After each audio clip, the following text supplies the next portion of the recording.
عاطف مشال د خپل تیر فساد پټولو لپاره نوې دسیسې جوړوي.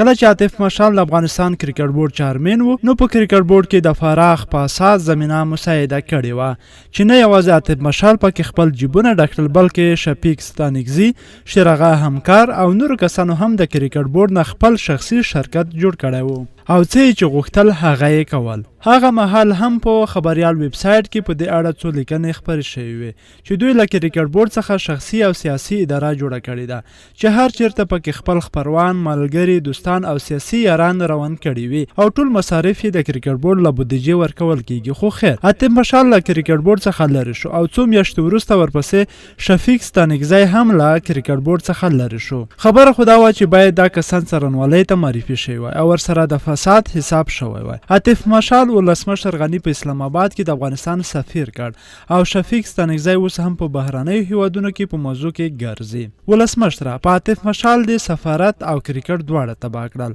عاطف مشال ته او ولسمشر غني ډیره مهمه دنده وسپارله په داسې نازکو حالاتو کې چې عاطف مشال په پاکستان کې افغان سفیر وټاکل شو، نو هغه له ځان سره له کابله د هلکانو ډله بوتله، هلته ټول خپل هلکان ځای کړل، او له هغه وروسته له همغه ځایه په کرکټ بورډ کې لاسوهنې پیل کړې.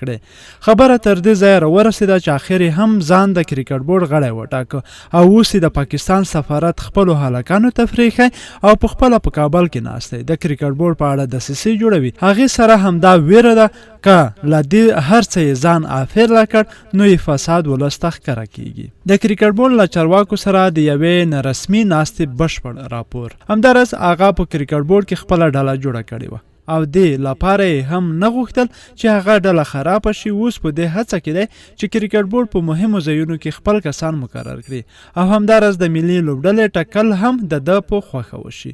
کرکټ بورډ 8 غړي لري، خو تر ټولو زیات فعال پکې عاطف مشال دی.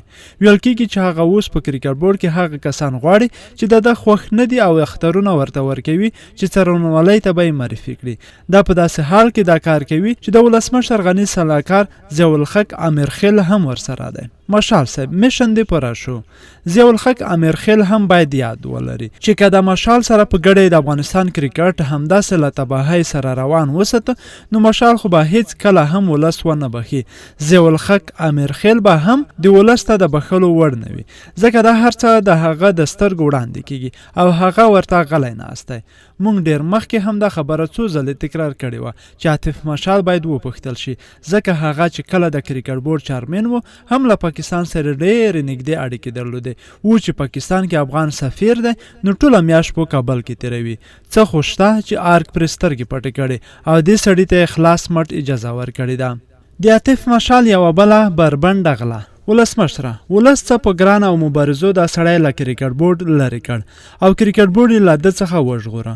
اوس تا بیرته دا سړی راوست او کرکټ بورډ کې د دسیسو ته دې ورپرېښود. که دا سړی له سفارت او کرکټ لرې نه کړ، نو ولس ته به یې ځواب پخپله ورکوي. د یادونې وړ ده دا هم چې له عاطف مشال سره په دې دسیسو کې د کرکټ بورډ ځینې غړي، ځینې د کرکټ ملي لوبډلې لوبغاړي، او ځینې هغه کسان چې اوس په کرکټ بورډ کې نشته دي، له مشال سره دسیسې جوړوي.